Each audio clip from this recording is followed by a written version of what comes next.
आज मु vocational agriculture 9th class ए वर्ष इंटरनल असेसमेंट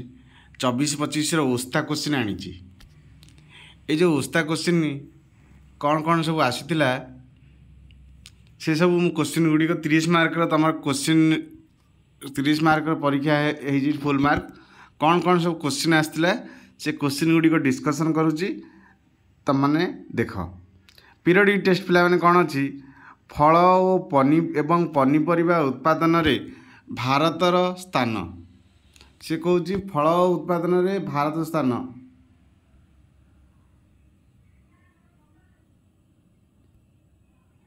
द्वितीय प्रथम किए अच्छी चीन अच्छी मटर एवं बीन डैश पोषण उत्स अटे मटर और बीन दीटा हूँ लोह पुष्टिसार दीटा आंसर हम जोटा गोटे लिखिले हम आंसर अच्छी लोह लाटिन शब्द हेटर्स अर्थ फास्ट चैप्टर अच्छी कौन कहुच्छी उद्यान बा बगीचा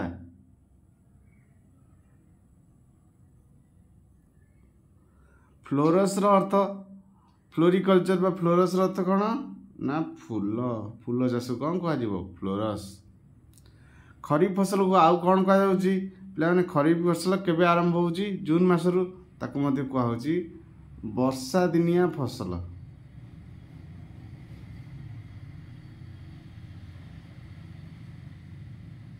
विटामिन ए अभाव में डैश रोग हुए विटामिन ए अभाव में चक्षु फुला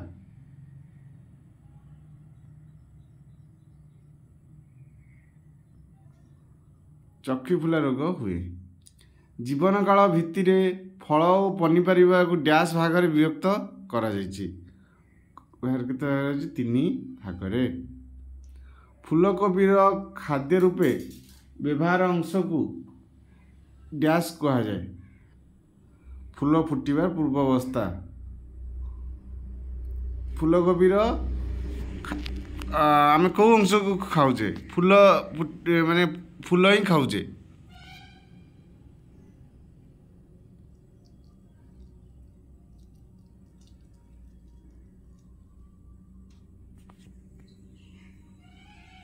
भारत में खरीफ ऋतु डैश ऋतु मासरू आरंभ हुए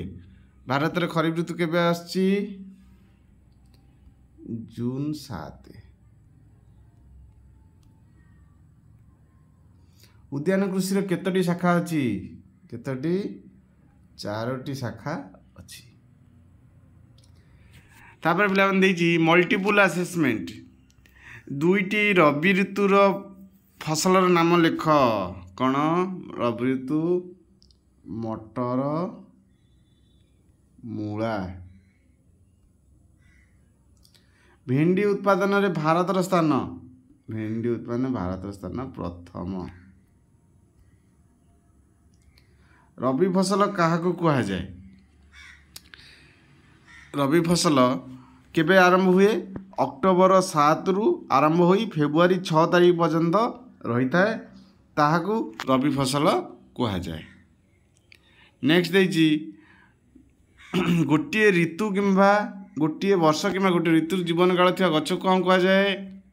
एक वर्षी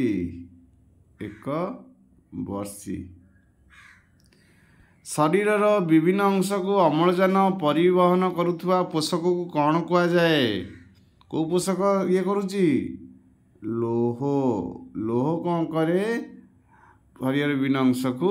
परिवहन करुवा पोषक कह जाए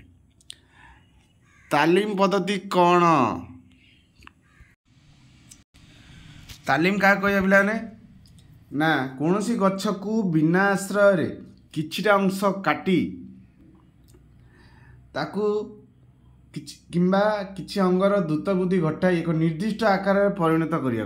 कौन सी गछर गोटे निर्दिष्ट गछर जो मन इच्छा बढ़ुला कौन करवा गोटे निर्दिष्ट सेप दबा है कि कौन कह जाऊँगी तालीम कह जाए तापर नेक्स्ट कौन देछि काटछाट काटछाट क्या कह जाए अच्छा पिला माने काटछाट क्या कहबा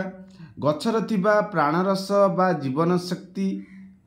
सुविनियोग उद्देश्य केतेक अंश को उचित रूपे काटी दि जाए यहाँ काटछाट कहुए। तो आम देखी विभिन्न प्रकार गोलाप गछ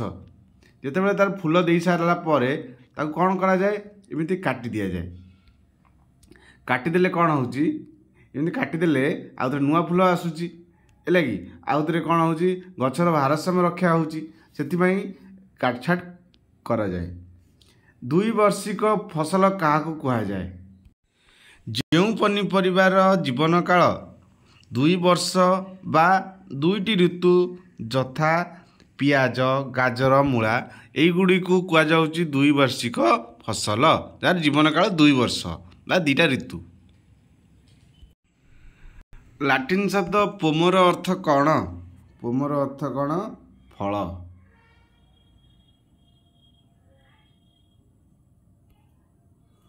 मुक्त केंद्रीय व्यवस्था कहले कौन बुझुछ? मुक्त केंद्रीय यही पद्धति रे गछर मुख्य कांड को एक निर्दिष्ट उच्चता पर कौन करा जाए गोटे गछर निर्दिष्ट उच्चता बढ़ीगला ताकू काटी दि जाव। फल कौन हेबो ना यार शाखा प्रशाखा आउ उपरକୁ न बढ़ी कौन हम साइड्रु एमती बढ़िबो बुझे। एथिरे बढ़ले कौन हम ना फल तोलिया को सुविधा हो कम उच्चतार फल पड़ी थाए आ गछर रक्षणाबेक्षण सुविधा होता है ताहाकू कौन कहा जाए मुक्त केंद्रीय व्यवस्था।